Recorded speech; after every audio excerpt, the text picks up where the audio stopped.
Now we are going to start with section 51 of भारतीय न्याय संहिता, liability of abettor when one act abetted and different act done। यानी कि उस situation में क्या liability होगी जब एक एक्ट को अबेट किया था और हो कुछ और गया। When an act is abetted and a different act is done, the abettor is liable for the act done in the same manner and to the same extent as if he had directly abetted it। ये बात को ना आप याद करके रख लो।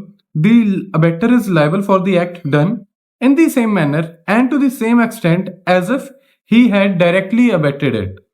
कैसे कि मतलब उसको उसी तरीके से सजा मिलेगी जैसे उसने वो एक्ट उसी सेम तरीके से उसी same and to the same extent उसी हदों तक जैसे उसने डायरेक्टली उसको अबेट किया हो। प्रोवाइजो पढ़ लेते हैं for better concept clarity. Provided that the act done was a probable consequence of the abetment and was committed under the influence of the instigation. तो ये चीज बड़ी इंपॉर्टेंट है। प्रोबेबल कॉन्सिक्वेंस को ब्रैकेट में करके डबल टिक कर दो कि जो एक्ट हुआ है वो प्रोबेबल कॉन्सिक्वेंस था, यानी कि ऐसा वो अंजाम था जिसकी होने की संभावना थी। Probable consequence of the abetment and was committed under the influence of, फिर वही तीन इंग्रेडिएंट्स आ गए, इंटेंशनल एड, इंस्टिगेशन और in the influence of conspiracy. ठीक है, तो इसके एज पर तो ये एक तो इंग्रेडिएंट्स फुलफिल होने चाहिए, साथ में act was a probable consequence. Better concept clarity के लिए दो इलस्ट्रेशंस देखेंगे, दोनों एस्पेक्ट्स कवर हो जाएंगे। क्या कहता है प्रैक्टिकल सिनेरियो देखते हैं कि ए ने इंस्टिगेट किया चाइल्ड को कि तू जहर डाल दे जेड के फूड में। बच्चे को कहता है ए कि तू जहर डाल दे जेड के फूड में एंड गिव्स हिम पॉइजन। बच्चे को हैंड ओवर कर दिया पॉइजन। बच्चे ने क्या किया, गलती से वाई के खाने में डाल दिया जहर, विच इज जो कि जेड की साइड में बैठा था। बच्चे को नहीं पता जेड कौन वाई कौन, जेड की जगह उसने वाई को खिला दिया। Here if child was acting under the influence of A's instigation and the act was done under the circumstances, अब it was a probable consequence। यानी कि अगर हम बच्चे को जहर पकड़ाएंगे कि तू जेड को दे दे, बहुत बड़ी सिंपल सी बात है कि बच्चा गलती कर सकता है, जेड की जगह वाई को खिला सकता है। ठीक है, और उसने वही किया, प्रोबेबल कॉन्सिक्वेंस था। तो अब सजा कैसे मिलेगी, इज वही बेयर एक्ट वाली लाइन बोलूंगा दोबारा से। A is liable in the same manner and to the same extent as if he had instigated the child to put the poison in the food of Y. मतलब कि उसको ए को उसी तरीके से सजा मिलेगी जैसे उसने जेड की जगह, जैसे उसने वाई की ही डेथ को इंस्टिगेट किया था। यही मान के जेड को वाई मान के हम सजा दे देंगे कि मतलब प्रोबेबल कॉन्सिक्वेंस तो वही हुआ है ना। सो रूट क्या है कि सजा हमने देनी है इंटेंशन को, जो नियत थी उसको हमने सजा देनी है। तो प्रोबेबल कॉन्सिक्वेंस भी था, जेड की जगह वाई मर गया। अब दूसरा एस्पेक्ट देख लो इसी सेम कंसेप्ट के ऊपर। ए ने इंस्टिगेट किया बी को कि तू आग लगा दे जेड के हाउस को। बी ने आग लगा दी, लेकिन उसी वक्त उसने थेफ्ट भी कर दी, चोरी भी करके चला गया बी। अब चाहे गिल्टी होगा for abetting the end burning the house, but वो गिल्टी नहीं होगा फॉर अबेटिंग द थेफ्ट, क्योंकि थेफ्ट प्रोबेबल कॉन्सिक्वेंस नहीं था। अगर हम किसी को कहें कि तू आग लगा दे उसके घर में, तो हमें सिर्फ आग लगाने तक की ही सजा मिलेगी। अगर वो बंदा जाके एडिशनल एक्ट कर रहा है, थेफ्ट भी कर रहा है, तो हमें उस चीज की सजा नहीं मिलेगी। ठीक है, as that was not a probable consequence of burning. ठीक है, तो आगे आ जाते हैं अगला section 52 of Bharatiya Nyaya Sanhita. Abettor when liable to cumulative punishment मतलब एक के साथ एक free, for the act abetted and for act done. यानी कि let's read bare for better concept clarity. If the act for which the abettor is liable under section 51 is committed in addition to the act abetted and constitute a distinct offense, the abettor is liable to punishment for each of the offenses। तो कहते हैं कि if any act for which the abettor is liable is committed in addition to the act abetted, यानी कि एक act तो हो रहा था, साथ में दूसरा एक्ट इन एडिशन हो गया है, तो abettor is liable to the punishment for each of these offences. यानी कि दोनों के लिए। ये कैसे, क्या कंसेप्ट है देख लेते हैं। इलस्ट्रेशन बहुत जरूरी है इसकी। A instigates B to resist. Illustrations में से भी एमसीक्यूज आते होते हैं, तो इलस्ट्रेशंस सारी भारतीय न्याय संहिता की रटना, समझना, कंसेप्ट क्लियर करना, ए टू जेड सारा गो थ्रू होना बहुत जरूरी है इलस्ट्रेशन से। A instigates B to resist by force a distress made by public servant. यानी कि अगर कोई सरकारी कर्मचारी उसको रोकने के लिए हम बी को इंस्टिगेट करते हैं कि तू उसको रोकने के लिए डिस्ट्रेस कॉज कर मतलब उसको रोक, रेस्ट्रेन कर, ठीक है कि नहीं। Be in consequence resist that distress in offering the resistance be voluntarily causes grievous hurt। अब हम सरकारी कर्मचारी को रोक रहे हैं तो कोई मतलब बहुत बड़ी प्रोबेबिलिटी है कि लड़ाई भी तो उस टाइम पे हो ही सकती है। तो बी ने वॉलंटरीली ग्रीवियस हर्ट कर दिया और एक रेजिस्टेंस को थोड़ा एक और अगले लेवल पे ले गया, ग्रीवियस हर्ट भी कर दिया। तो अब दो ऑफेंस हो गए ना।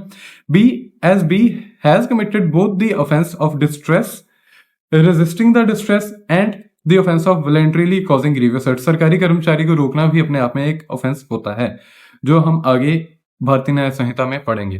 B is liable to punishment for both of these offences, ठीक है कि नहीं। एक के साथ एक फ्री, जैसे मैंने बताया कि एक करने गया था और साथ में दूसरा भी हो गया, लेकिन ये चीज बड़ी इंपॉर्टेंट है। And if A knew that B was likely voluntarily to cause grievous hurt in resisting that distress, provided क्या है कि कंडीशन क्या है, अगर ए को पता था यानी कि अबेटर को पता था कि जब वो डिस्ट्रेस कॉज करेगा तो वॉलंटरीली ग्रीवियस हर्ट भी हो सकता है, तो ए को भी सजा होगी। तो इस चीज में दिस इज इम्प्लाइड कि अगर उसने उसको कहा है, बी को कहा है, ए ने बी को कहा है कि तू रेजिस्ट कर, डिस्ट्रेस कॉज कर, तो लड़ाई होना that is very much probable, ठीक है। सेक्शन 53 इसका कॉरेस्पॉन्डिंग सेक्शन है 113 of IPC. Liability of abettor for an effect caused by an act abetted different from that intended by the abettor. अब ये सिचुएशन है कि अबेट किया कुछ और एक्ट, लेकिन अंजाम है उस एक्ट का जो हमने सोचा भी नहीं था, जो मेरी नियत भी नहीं थी, मैंने कहा था तू ये कर, हुआ है कुछ और। अब देखते हैं इसमें कैसे लाइबिलिटी अकर होती है, इनकर होती है। पहले हम इलस्ट्रेशन पढ़ेंगे, फिर बाद में बेयर की लैंग्वेज पे आएंगे। ए ने इंस्टिगेट किया बी को कि तू ग्रीवियस हर्ट कर जी को। बी ने कॉन्सिक्वेंस में इंस्टिगेशन पर ग्रीवियस हर्ट किया जी को, जी मर गया। नाउ हियर इफ वही कंसेप्ट, हमने इंटेंशन को सजा देनी है। If A knew that grievous hurt abetted was likely to cause death, अगर ए को पता था कि जैसी उसने ग्रीवियस हर्ट अबेट करवाई है, ऐसे सिचुएशन में डेथ की पॉसिबिलिटी थी। If he knew that, he had the knowledge, then A is liable to be punished with the punishment provided for the murder, ठीक है। तो इसमें क्या कहता है कि अगर उसको नॉलेज थी तो वो जो इंटेंशन चाहे डिफरेंट थी, लेकिन नॉलेज थी उस एक्ट के होने की कि लाइकली है कि वो हो सकता है कि डेथ अक्कर हो सकती है, तो वो डेथ अक्कर होने की भी उसको पनिशमेंट होगी। अब बेयर की लैंग्वेज क्या कहती है, when an act is abetted with an intention on the part of the abettor of causing a particular effect and an act for which the abettor is liable in consequence of the abetment causes a different effect from that intended by the abetter is liable for the effect as well as caused, ठीक है नहीं। Effect जो हुआ उसके लिए भी वो सजा के लिए लायबल होगा in the same manner and to the same extent, उसी तरीके से और उसी हद तक जैसे कि उसने वही एक्ट को अबेट किया था, ठीक है, with the intention of causing that effect. अब प्रोवाइडेड दैट इसको डबल टिक करो, दैट ही न्यू, ये चीज एमसीक्यू में पूछ लेते हैं, provided that he knew that the act abetted was likely to cause that effect. Next section 54, abettor present when offence is committed, यानी कि प्रेजेंट किस तरीके से प्रेजेंट, फिजिकली प्रेजेंट, ठीक है। whenever any person who is absent would be liable to be punished as an abettor is present, when absent would be liable to be punished as an abettor is present, when the act or offense for which he would be punishable in consequence of the abatement is committed, he shall be deemed to have committed that offense, committed such act. He would be punishable in consequence of the abatement is committed. इसकी example Hindi में समझाऊं तो मतलब अगर एक person ने offence commit किया है और वो उस टाइम पर मौके पर भी प्रेजेंट था, तो ये मान लिया जाएगा कि उस बंदे ने ही खुद ब खुद एक्ट को कमिट किया है। ये एक तरह से एक्सप्लेनेशन ज्यादा है, कंसेप्ट क्लैरिटी का सेक्शन ज्यादा है। Abettor present when offence is committed, ठीक है। जैसे कि आप लड़ रहे हो और मैं आपके हाथ में डंडा दे दूं, कहूं कि यार मार दे इसको जान से, ठीक है, तो इस तरीके से आपको ग्रेव प्रोवोकेशन थी, ठीक है, आपने डंडा मेरे से पकड़ के उसके सर पे मार दिया, वो मर गया, कल्पेबल होमिसाइड के लिए आप लायबल, मैं मर्डर के लिए लायबल, क्योंकि मुझे ग्रेव प्रोवोकेशन कोई नहीं थी, मेरी तो गलत नियत थी। तो मैं अब एक्टर जो प्रेजेंट हूं मौके पर, ठीक है, बड़ी ही परफेक्ट सी प्रोपोजिशन बना के अभी प्रेजेंट की है, और ऐसी इलस्ट्रेशन ऑलरेडी आईपीसी में और बीएनएस में प्रोवाइडेड भी है, ठीक है। तो इसका कॉरेस्पॉन्डिंग सेक्शन 54 का कॉरेस्पॉन्डिंग सेक्शन आईपीसी में है सेक्शन 114। सेक्शन 55 कॉरेस्पॉन्डिंग सेक्शन 115 क्या कहता है? Abetment of offence punishable with death और इम्प्रिजनमेंट फॉर लाइफ। अबेटमेंट हुई है उस ऑफेंस की जो जिसकी सजाए मौत या फिर उम्र कैद। हुएवर अबेट्स, पहले इसकी इलस्ट्रेशन देखते हैं, फिर बाद में आते हैं इसकी बेयर लैंग्वेज के ऊपर। इलस्ट्रेशन कहती है कि ए ने इंस्टिगेट किया बी को कि तू मर्डर कर दे जी का। ऑफेंस हुआ नहीं। अब इफ बी हैड मर्डर, अगर बी से हो जाता वो ऑफेंस, तो ए को तो सजा मिलती सजाए मौत और इम्प्रिजनमेंट फॉर लाइफ के तहत, क्योंकि मर्डर की सजा यही तो प्रोवाइडेड है। Therefore A is liable to the imprisonment for a term extend to the extent of 7 years। अब 7 years क्यों? क्योंकि ऑफेंस हुआ नहीं है। सेक्शन 55 इस चीज पे फोकस करता है कि क्या होगा अगर मैंने ऑफेंस को अबेट कर दिया लेकिन वो हुआ नहीं, ठीक है। अब किस अकॉर्डिंग सजा मिलेगी? सजा मिलेगी 7 years की हद तक उन ऑफेंसेस में जो डेथ, सजाए मौत या उम्र कैद तक के लिए लायबिलिटी रखते हैं। And if any hurt is caused, यानी कि मैंने आपको कह दिया कि आप उसका मर्डर कर दो और आपने मर्डर तो नहीं कर पाए लेकिन उसको हर्ट कुछ कॉज कर दिया, तो 14 साल की सजा अबेटर को। अगर आपने ऑफेंस कर दिया तो पनिशमेंट ऑफ डेथ और लाइफ, और अगर आपने कमिट नहीं कर पाए और हर्ट भी नहीं कर पाए तो अबेटर को 7 साल की सजा। 3 सर्कमस्टांसेस, अगर कर पाए तो फुल फ्लेज्ड, अगर नहीं कर पाए तो 7 साल, अगर नहीं कर पाए लेकिन हर्ट कॉज कर दिया तो 14 साल। बस यही चीज बेयर में उसने कही है। सेक्शन 56 पर आ जाओ, कॉरेस्पॉन्डिंग सेक्शन है 116 आईपीसी। क्या कहता है? Abetment of offence punishable with imprisonment. अब अबेटमेंट है, how it is different from section 55। 55 में पर्टिकुलरली उन्हीं ऑफेंसेस की बात की थी जो उम्र कैद या सजाए मौत के लिए डील करते थे, लेकिन सेक्शन 56 सिर्फ उनकी बात करता है जो इम्प्रिजनमेंट, यानी कि अदर देन डेथ और लाइफ इम्प्रिजनमेंट। इसमें क्या सजाएं दी हुई हैं? कहते हैं कि अगर वो ऑफेंस नहीं हो पाया, ठीक है कि नहीं, इम्प्रिजनमेंट के लिए पनिशेबल था लेकिन हो नहीं पाया, तो 1/4 की हद तक, जैसे कि 10 साल की उसकी सजा थी मैक्सिमम, तो 1/4 उसका कर लो 2.5 साल, तो 2.5 साल के एज पर सजा दी जाएगी अबेटर को।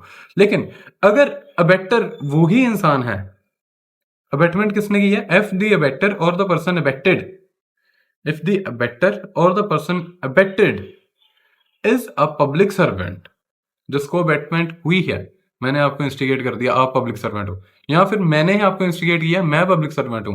इसमें जो पब्लिक सर्वेंट है उसको सजा 1/4 के एज पर नहीं दी जाएगी। एक पब्लिक सर्वेंट को खास तरह का अबेटर या अबेक्टेड पर्सन माना गया है पब्लिक सर्वेंट को। क्यों?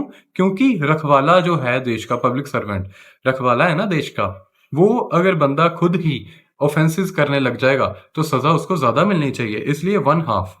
अदरवाइज 1/4 पब्लिक सर्वेंट अगर खुद ऐसे हरकतें कर रहा है, क्योंकि पब्लिक सर्वेंट की खासतौर पे एलिजियंस होती है उसकी कंट्री की लॉयल्टी के प्रति, तो उसको 1/2 ज्यादा सजा।